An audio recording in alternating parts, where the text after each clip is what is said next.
Como estruturar financeiramente uma empresa do zero? Primeiro a gente precisa entender como a empresa foi criada. Ela foi criada de uma necessidade, ela foi criada porque eu tinha uma startup e ela começou a pivotar e crescer, faturar, ou não. Eu simplesmente assumi uma empresa familiar, seja lá de alguém for, sou segunda geração, e eu preciso reestruturar toda a companhia.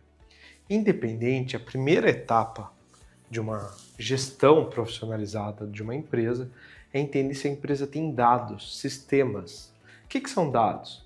Muita gente hoje tem muitos dados numa companhia, mas só que por ela não ter conhecimento, isso não gera informação. Dados é diferente de informação. Informação é quando eu tenho dados mais conhecimento. Uma vez que eu tenho os dados de uma companhia, seja através de uma planilha de Excel, seja através de um sistema, hoje existem sistemas muito baratos, a própria Sense mesmo tem um sistema muito legal que você consegue ver todo o BI financeiro da sua companhia. Mas independente do sistema, você precisa ter a data de lançamento, a data de vencimento, o plano de conta, o rastro, a nota fiscal, você precisa ter todos os dados da companhia.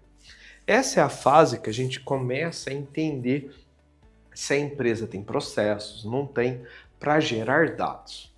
Feito isso, os dados eles são compilados e, necessariamente, você precisa ver esses dados pelo um regime que a gente chama de regime de competência. O que é isso? Regime de competência é quando você olha a sua empresa pela data do fato gerador. Mas como assim? Uma empresa hoje, quanto que eu faturei esse mês? Quanto que eu comprei de matéria-prima ou de serviços para realizar aquele faturamento? E quanto que eu tenho de gastos fixos na companhia naquele mês? Pelo menos deveria ser assim. Com base nisso, eu monto um cara chamado demonstrativo de resultado do exercício. Esse demonstrativo de resultado do exercício, ele contempla tudo que acontece num ano dividido por 12. Mas como assim?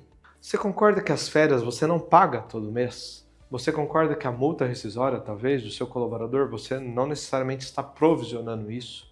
Assim como o 13º e dentre muitas outras coisas?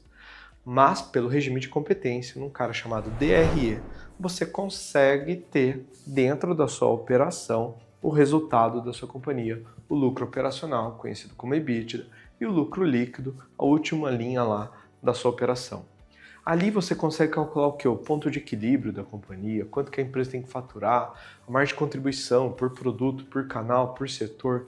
Indicadores muito bacanas que você começa necessariamente a fazer gestão. Infelizmente, isso não é a realidade nacional. A maioria das empresas hoje, uma vez que tem dados, ela começa a administrar pelo regime de caixa, ou seja, tem dinheiro no caixa, tá bom, não tem dinheiro, não tá bom. Ali é o pior erro que pode acontecer. Por quê? Não estou dizendo que regime de caixa não se deve ver. Muito pelo contrário, é muito importante olhar o caixa de uma companhia. Mas não é ele quem vai dizer se a empresa está prosperando ou não. O resultado, o lucro da sua companhia, ora ele se transforma em caixa, né? Ora ele se transforma em estoque, ora ele se transforma em bens. Então o caixa é somente uma variável do lucro, do resultado do lucro da sua empresa. Muita gente diz que a segunda fase, que é a parte de gestão de liquidez e gestão de caixa, necessariamente é o que mata uma empresa. Uma empresa que olha para o caixa e fala que a empresa morreu por causa do caixa, é como se fosse olhar para um ser humano e falar, ele morreu porque o coração bateu. Essa não é a causa morte de uma empresa. O coração parou de bater porque ele tinha alguma doença, ele tinha algum problema. Assim como uma empresa. Ela está sem caixa por quê? Porque ela não teve políticas corretas de compra, de venda. Ela não teve gestão adequada de estoque de produtos. Isso é muito importante. E aí sim, eu olho o resultado operacional da minha empresa. Eu venho para a parte de gestão de liquidez, caixa, capital de giro líquido, solvência, são outros indicadores. Uma vez que eu tenho resultado operacional, eu tenho parte dele vir para o caixa, se esse caixa está abastardo, se esse caixa está volumoso, eu consigo praticar políticas de venda muito maiores, condições de ciclos financeiros muito maiores. É onde eu consigo colocar uns juros, eu consigo vender por um preço maior e daí eu começo a ter receitas financeiras. que são essas receitas financeiras? É quando eu começo com o meu dinheiro financiar o meu cliente. Isso é muito legal de ver, então isso é a grande jogada. Hoje, se olhar as maiores empresas do mundo, grande maioria delas tem boa parte do seu resultado sendo uma instituição financeira, assim dizendo, muito recurso financeiro, mais do que até, muitas vezes, resultado operacional. Feito isso, eu tenho resultado operacional que gera caixa, esse caixa eu consigo fazer com que ele se multiplique, mas parte desse resultado operacional vira resultado patrimonial. É quando a empresa começa a comprar bens, ela precisa de um novo carro para a frota, ela precisa adquirir novos computadores para a companhia, novos servidores, novas linhas de produção, talvez novos galpões. Entender isso é entender para onde o dinheiro está sendo alocado. Tem uma pergunta que nunca quer calar entre todos os empresários, principalmente pequeno e médio, é: onde está o meu dinheiro? A melhor maneira de você ver onde está seu dinheiro é no balanço patrimonial. Dentro do balanço patrimonial existem os ativos. O que são os ativos? São todos os direitos. Se eu tivesse que encerrar a companhia hoje, o que eu transformaria em dinheiro? Então eu tenho ativos de curto prazo, ou seja, menor que 12 meses, que são caixa, estoque, recebíveis, conta cliente. Esse dinheiro é fácil de ver ele em 12 meses.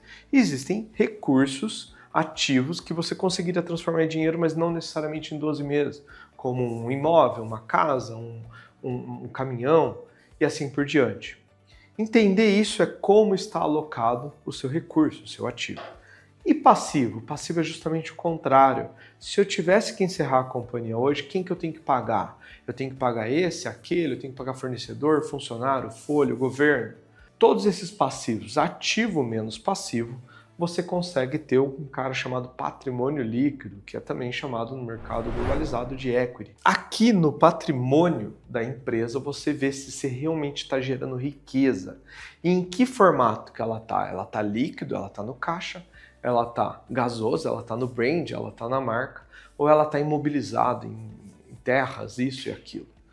Essa fase não é tão trivial, porque existem deduções de impostos, existe crédito de impostos, existe uma série de coisas que o mundo contábil precisa ajudar na sua gestão. Feito isso, eu estou caminhando para uma gestão de riqueza. Mas daqui para cá, eu ainda só estou analisando o que já aconteceu. Para eu saber exatamente a geração de riqueza, para eu fazer uma gestão mais adequada, eu preciso entrar em controladoria.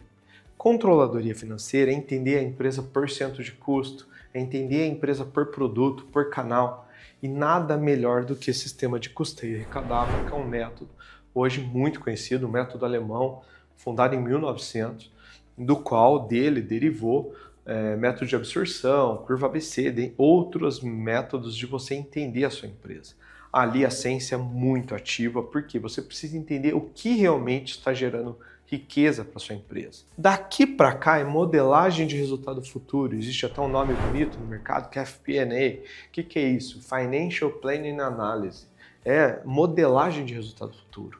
Daqui eu começo a modelar precificação, produtos, eu começo a entender a companhia propriamente dito. E aí eu vou para a parte de planejamento orçamentário, onde eu planejo onde eu quero estar daqui 1, 2, 3 anos. Isso é fundamental. A partir daqui eu tenho uma gestão profissionalizada e eu não necessariamente a empresa está sendo comandada pela intuição, pelo feeling, e sim porque ela tem uma meta, ela está prescrito tudo que ela tem que fazer, ela tem o budget dela, o capex dela, quanto que ela pode investir, quanto que ela pode alocar em novos recursos, ou quanto que ela pode distribuir. Isso é uma gestão assertiva, isso é uma gestão financeira. Uma vez que a gente entendeu sobre toda a construção do método de gestão empresarial, eu preciso entender que algumas empresas conseguem dar um passinho e ir além. Ela muda o nível de consciência e ela entra no mercado de capitais.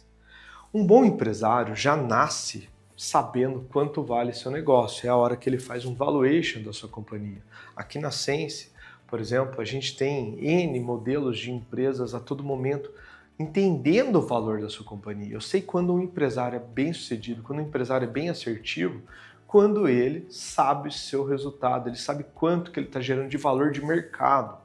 Aqui é uma outra ótica de ver a companhia. O valuation de uma empresa é a capacidade dessa empresa de gerar valor futuro, onde minha empresa pode gerar resultado futuro. Com base nisso, tem todo um método que traz a valor presente e outra pessoa está disposta a entrar nessa jornada com você ou até mesmo no seu lugar.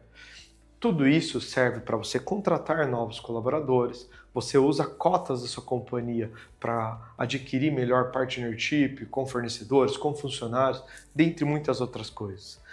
E aí a gente entra então no mercado de M&A, mercado de fusões e aquisições. Empresas que crescem muito, certamente elas crescem se unindo.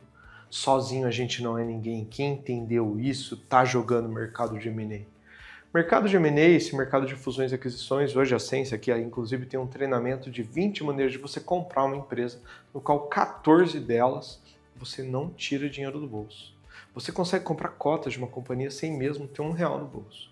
Existem N técnicas, entender isso muda seu nível de consciência e você começa a entender o que os grandes empresários estão fazendo.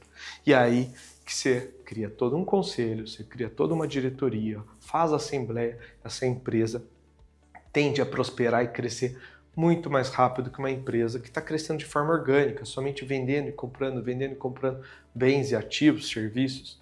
Esse é o modelo, esse é o método Sensia, é isso que a gente acredita e é isso com base em tudo que a gente já viu no mercado, são centenas e centenas de empresas que já passaram por nós, que estão prosperando desta maneira.